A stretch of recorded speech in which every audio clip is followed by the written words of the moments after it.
Thanks so much for joining us. Our big story right now on 12 News at 6. May 23rd will mark 11 months since Daniel Robinson vanished in the Buckeye Desert. His father moved here from South Carolina and has been leading search efforts almost every weekend. But now he says donations have dried up and he's hitting the pause button on the search. So what is next? Team 12's Josh Sanders has been following this story from the very beginning and has more. Sometimes your body want to say, I can't do it no more. But my mind say, I got to keep going. Nearly every weekend for the last 10 months, David Robinson has been here, searching the Buckeye Desert with volunteers, hundreds showing up to look for his son, Daniel. 10 months is a long time. Every day is that same thing over and over again. Daniel's still out there missing. He's organized hundreds of search groups, using drones and other technology to canvass miles of desert terrain around the crash site of Daniel's 2017 blue Jeep Renegade. Daniel's clothing found inside out, boots and socks, wallet and laptop. No blood, no signs of injury, no signs of Daniel. He hired a private investigator and collision expert. After the airbags came out, somebody turned that ignition over at least 46 more times. David's teams even found human remains, but not Daniel's. Funding generated through a GoFundMe account. More than $250,000 raised through thousands of donors. Everybody made that possible for me to remain here. Started off with roughly 200 people coming out there on weeks to go out there and search with me. That number has dramatically dropped. I'd be lucky if I get 20. But that funding has now run dry, leading David to temporarily pause the desert searches. The stress of the demands of trying to get the forensics work done on the vehicles and the clothing and everything else. Then I had to take away some of the equipment that's very vital and crucial. Buckeye police do not have evidence pointing to foul play.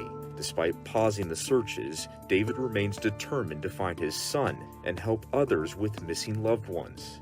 He's in the early stages of establishing a foundation in Daniel's name to support other families with similar stories. It's a non-stop deal for me. I want to make sure that the same thing that I have gone through don't happen to another family. So if I can help it. Josh Sanders, 12 News. Thank you guys. My name is David Robinson. I'm the father of geologist Daniel Cornelius Robinson. I'm here today to ask you guys for your help again. Once again, you guys have been helping from day one. You guys are responsible for me being able to remain here in Arizona.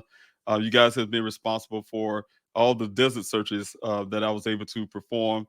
To be able to search out there for my son, to provide all the equipment that I was utilizing from day one of doing those searches, as well as the city distribution, as well as the city searches that I was conducting, as well as giving me the ability to go out and follow leads, go to different cities, providing the gas money for that, as well as for the flyers and, like I said, distribution, as well as the billboards that's from the east side of Phoenix all the way to the west side of Phoenix. The city distribution, like I said, getting the flyers out to all different cities. So a lot of things you guys have been helping with us from day one. I have been doing everything in my power, humanistically I can, as a father, one without police experience, without PI experience, but have been doing my own investigation to my own searches. So you guys, like I said, unfortunately, I'm gonna have to get those. Unfortunately, I had to get those forensics work done that was not done on the scene of that site here where my son's vehicle showed up. Of course, in my opinion, and from everything I understand, it looks like it was staged there. So also, I had to get those forensic work done on these clothing items. That was found outside my son's vehicle. Everything from that he's wearing supposedly was in a pile 3 feet away from that vehicle. Now, I definitely had to get a forensics done on that to say if it's Daniel's clothing at all. We don't know if it's Daniel's clothing now, but allegedly, according to the Buckeye Police Department, it is Daniel's clothing. And so it's not. I'm not sure about it. My family's not sure about it. Like I said, those forensic work had to be done to determine that those indeed is Daniel's clothing in the first place. Also, the forensic work done on the vehicle, as you know, the red transfer paint that's on the side of the vehicle, as well as the airbags, you name it. All that stuff had to be forensically checked. His laptop, his work computer, and his personal home computer also had to be forensically checked. His backpack, his shoes, his socks, like I said, again, the red transfer paint, as well as the airbags in the vehicle, all had to be forensically checked. So It's a lot of things I still have currently doing. I've been fighting from day one. You guys know the story. I have been fighting to get my son's case nationally, and get it out there. And I'm still continuing to fight with that. As you know, I have just recently had paused my desert searches, and that was due to because of funding. I haven't been getting significant funding since November last year. But I thank you guys for who continue to support until this day. So I really thank you guys for helping as much as you can. I do have a goal that I'm trying to reach, and I'm reaching out today to ask you guys if you could please do everything you can to help me get to that goal. If I can reach that goal, I can do a lot more what I'm doing to continue this fight. Y'all keeping me, like I say, here in Arizona, as well as I can get the opportunity to start making sure I get this forensic work done. That's some other things I'm doing in the background to try to help ensure that I can get the forensic work done. But in the meantime, I still got to prepare, as if it work out or not for me or not, I will let you guys know. But I definitely need those fundings to try to help with that, as well as bringing these searches back again. I am fortunate again to have one nonprofit, the Black and Missing Foundation, have partnership with someone who have drones, and they will be coming out this weekend to help me perform a search. So I have them, and also as well as another group who have UTV, ATVs, and things like that will be coming out. So that really helped me to be able to do a search this weekend.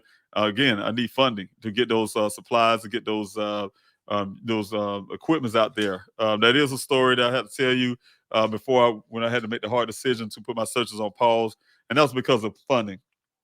The last search I had done before then, it was very devastating to see that I have had to go through one section of the desert and then another section that really right next to it needed to be searched, and I had to not be able to do that. From because of, like I said, I want to make sure the volunteers are safe. So one of the things that came in my mind when I had made a decision was a point when I was out in the desert with the volunteers, and one of the volunteers got a little ill from the desert heat. Much we try to make sure everybody stay hydrated. We keep you safe. We provide the water and the electrolytes and things that you need. But this person had a little heat injury, felt a little sick, and so I went ahead and because like I said, I didn't have the proper equipment at the time that I would like to because of funding.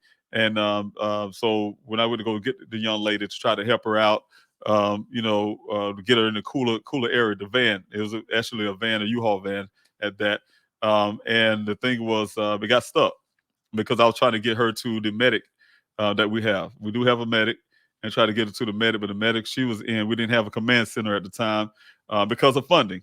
Saying things we had to start doing some cuts to make sure that the searches could stay afloat. And one of the things we didn't have a command center at the time. But the medic, she was riding around in a pickup truck. But to get the patient to the pickup truck, like I said, I put her in the van to cool her off. But then we got stuck because we didn't have a UTV, didn't have this equipment I normally would have rented out to make sure that the volunteers are safe. So you guys, please, I was using that example to the importance that some of the equipment that I utilize out there that I definitely need to put back out there again to make sure that the volunteers are safe. I am, like I said, this time have been provided some UTV, ATVs. Hopefully, if they come, and when they come, that they can help with that situation. But saying this is the first of hopefully more searches that the finish finalizing the searches that I have out there. Those searches are based on everything, based on the 11 additional miles, based on how far a person can walk if they somehow had water, which there's 2 cases of water in that vehicle untouched that did not Daniel that wasn't missing, that was bottle wasn't missing. So but we still had to do the science of a person can walk as if they had some kind of change of clothes or whatever, as is also what we know from the scene. Everything off his body, stripped all down, how far a person can walk barefooted with nothing on, things like that. We had to the searches are based on those areas. So make a long story now, grid the area. You guys go to policehelpfindday.com. You can see the sector map. There's some areas that still need to be searched. And I'm really needing to get those things done. I really need to make sure I have the command center, which I will have this weekend. I just want to make sure the command center is there. Make sure that, because the command center is important. We have a cooling spot for a person to cool off if they get overheated or anything like that. To keep all this is about safety of the volunteers and organization. So that's one of the things. So I just need your help. you guys can get us to that goal. I really, you go to pleasehelpfinddaniel.com and go on the donate tab. You can see the GoFundMe up there, and I'm trying to reach that goal. If you guys can get me up to the goal there, I really appreciate it. If we can reach that goal, so please, by all means, help me get to that goal. Any amount helps. So I'm really grateful for every amount. Like I said, you guys got me to this point. So thank you so much. God bless you, and I hope you have a great day. Also, don't forget, for those who send this video, we have a day of remembrance. So there's going to be a couple of things that are going to happen this week. This Wednesday, we got a fast and prayer for Daniel, on the 23rd. Just in a couple more days, 3 more days, y'all. My son will be missing for a whole entire year. For me and my family, it's hard for us to even count about the years, but it's even painful just even think of Daniel being missing, being going on missing for a year. For us, it's an everyday deal. You know what I'm saying? Hey, look, every day it's like day one. It's painful because we're not closer to the answers that I really would like to have. I did get some answers, and I do have some leads and things I'm following with my investigation. So I do have some answers and things to some things that I wanted to know. It's just that right now, until I get this forensics work done, I would not be able to tie a lot of those things together. So you guys, but it's painful. We have the fast and prayer for Daniel on Wednesday, and then we have the date that he went missing, June 23rd, is coming up. A very painful day for me and my family, as well as the weekend. We have a search for Daniel out there in the desert at 5:45 this coming Saturday. You guys on the 25th, June the 25th. The Saturday, we have that desert search out there off of Sun Valley Parkway and Cactus Road. You go to pleasehelpfinddaniel.com to get that information as well, how to get there, the direction of things. But it was at 5:45 to 10. I'm gonna get everybody out there by 10 because of the heat. Last year we was out there at 4 o'clock in the evening. This year, I want to make sure that everybody out that desert before the heat really gets to get up there. So get in early and get out early. So that way everybody can be safe. So we have it to 10 o'clock, and then that to Saturday evening, I have a day of remembrance event. That event is geared to help other family members. As I told y'all before, doing this look for Daniel for going on a whole entire year, I was able to talk to other families who's going through similar situations, some a lot worse, because they don't have that media attention, don't have no coverage, nobody who know who their loved one is. So they don't reach that person that may know us, heard of something. So we are reaching out to every family we can in the communities who are in this country who may have a missing person in their life and they want to share the story. We want you to come down to the state capitol here in Phoenix. Go to the state capitol on Saturday, this coming Saturday, June 25th at 6:30. Will be the event time. But you come down to that event and share your family member story. So to make sure that you get a table on the spot, you can reach us at pleasehelpfinddaniel@yahoo.com. Pleasehelpfinddaniel@yahoo.com.